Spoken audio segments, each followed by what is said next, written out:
নমস্কার, আমি শুভশ্রী গাঙ্গুলি। যুব ভারতীতে মেসিকে নিয়ে যে মেসটা ঘটে গেল সেটা নিয়ে কিছু ক্লারিফিকেশন দেওয়ার জন্যই এই ভিডিওটা আমি করছি।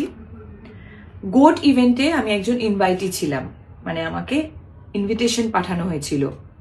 আমি হায়াতে গেছিলাম, আমার ফ্রেটার্নিটি থেকে আমি এবং কৌশিক গাঙ্গুলি ছিলেন। সেখানে অ্যাক্টিভিটিটা এটাই ছিল, উনি আসবেন, আমাদের সবার সাথে মিট করবেন এবং ছবি তুলবেন। আমি 8:30 নাগাদ হায়াতে পৌঁছই।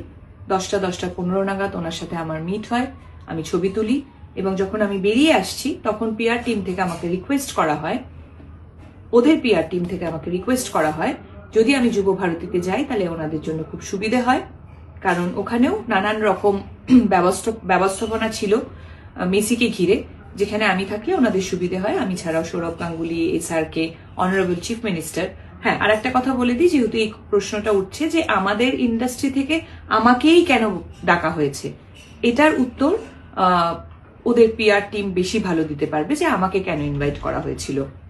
রাজি হওয়ার পর হায়াত থেকে বেরিয়ে যুব ভারতীতে যাই এবং আমাদের জন্য একটা নির্দিষ্ট টেন্ট করা হয়েছিল, সেখানে অনেকেই আমরা বসেছিলাম, ওনার জন্য অপেক্ষা করছিলাম, অনুষ্ঠান শুরু হওয়ার অপেক্ষা করছিলাম। ইন বিটুইন আমার পিআর টিম থেকে ইনস্টাগ্রামে ফটোগুলো পোস্ট করা হয়। আমরা রিয়েলাইজ করিনি ঠিক সেই সময় ছবি পোস্ট হয়নি, তার কারণ ওখানে জ্যামার লাগানো ছিল। আপনারা যারা যারা ওখানে ছিলেন তারা নিশ্চয়ই জানেন আপনাদেরও ফোনের নেটওয়ার্ক কাজ করছিল না। 11:30 নাগাদ মেসি ঢোকেন এবং ঢোকার পর যে ক্যাওসটা শুরু হয়, যে ডিজাস্টারটা হয়, সেটা আমি নিজের চোখে দেখেছি। আমি মাঠে বসে নিজে ওনাকে দেখতে পাচ্ছিলাম না, আপনারা কিভাবে দেখবেন? আমি টেন্টের মধ্যে ছিলাম এবং দেখতে পাচ্ছিলাম কিভাবে ম্যানেজমেন্টের একটা ডিজাস্টারের জন্য এত সুন্দর একটা ইভেন্ট হতে গিয়েও হলো না। তারপর ঝামেলা শুরু হলো, আমার একটা শুটিংয়ে যাওয়ার ছিল, অলরেডি আমি লেট হয়ে গেছিলাম। আমি ওখান থেকে বেরিয়ে আসি এবং বেরোনোর সময় যেহেতু আমার শুটিংয়ে দেরি হয়ে যায়, তাই আমার ওখানে কমিউনিকেশন করার প্রয়োজন ছিল। আমি ওখানে কিছুটা সময় ফোনে ব্যস্ত ছিলাম। তারপরে এই যে এত সুন্দর একটা ইভেন্ট হলো না, নত হলো, সেটা নিয়ে অনেকের সাথে আমি ডিসকাস করছিলাম, তাই আমি ইনস্টাগ্রাম খুলে দেখতে পারিনি যে আমার ছবিটা তখন পোস্ট হয়নি। আমি বানতলায় পৌঁছই, আমার শুটিংয়ে দেরি হওয়ার কারণে আমি ইমিডিয়েটলি মেকআপ ভ্যানে চলে যাই মেকআপ করতে। মেকআপ করার পর আমি শর্ট দিতে চলে যাই। অনেকক্ষণ পর আমি রিয়েলাইজ করি যে ঘটনাটা আমি দেখে এসেছি সেটা একটা বড় আকার নিয়ে নিয়েছে এবং কোনো না কোনোভাবে আমি সেটাতে রিলেট হয়ে গেছি। যখন আমি ইনস্টাগ্রাম খুলি তখন আমি রিয়েলাইজ করি যে আমার ছবিটা জাস্ট কিছুক্ষণ আগে শেয়ার হয়েছে, পোস্ট হয়েছে টেকনিক্যাল গ্লিচের জন্য, এবং এটা প্রচুর জায়গায় অলরেডি শেয়ার হয়ে গেছে।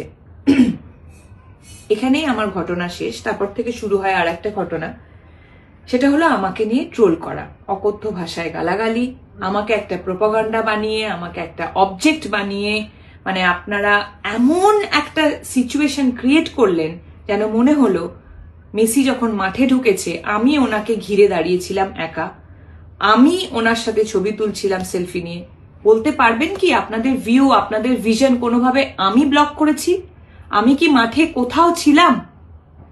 আমার কি দোষ যে আমাকে ইনভাইট করেছিল, আমি হায়াতে গিয়ে ওনার সাথে ছবি তুলেছি, সেটা দোষ?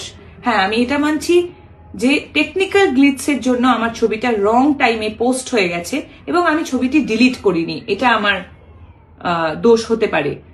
কিন্তু আমাকে নিয়ে যেভাবে নোংরামি আপনারা করছেন, আপনাদের সাথে আমি সমব্যথী। আপনাদের এত কষ্টের রোজগার, আপনাদের স্বপ্নের মানুষকে আপনারা দেখতেই পেলেন না। যে ম্যাসাকারটা ওখানে হলো, সেম অন্যায়টা তো আপনারা সবাই আমার সাথে করছেন। আপনারা কি একবারও ভেবে দেখেছেন যে আপনাদের, আবার বলছি, যে মাঠে কোথাও কি আমি ছিলাম? ভেবে দেখুন। আমি একজন নারী, একজন মহিলা, বাংলা ফিল্ম ইন্ডাস্ট্রিতে কাজ করি বলে আমাকে কি অ্যাটাক করছেন? বলিউডেও তো করিনা কাপুর গেছিল, হায়দ্রাবাদ থেকেও একজন হিরোইনকে ইনভাইট করা হয়েছিল। শাহরুখ খান কি আসেননি ছবি তুলতে? আমার কিসের দোষ?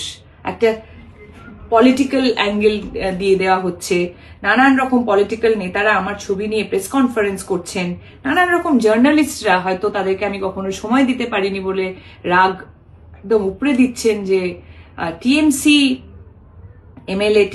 এমএলএ রাজ চক্রবর্তীর বউ, অমুকের এক্স গার্লফ্রেন্ড, 2026 আসতে যাচ্ছে, একজন মহিলা হয়ে আরেকজন মহিলাকে আপনি এইভাবে সম্বোধন দিচ্ছেন? এই সমাজে আমরা বাস করছি? বাহ, আপনারা আমার সাথে ঠিক করলেন তো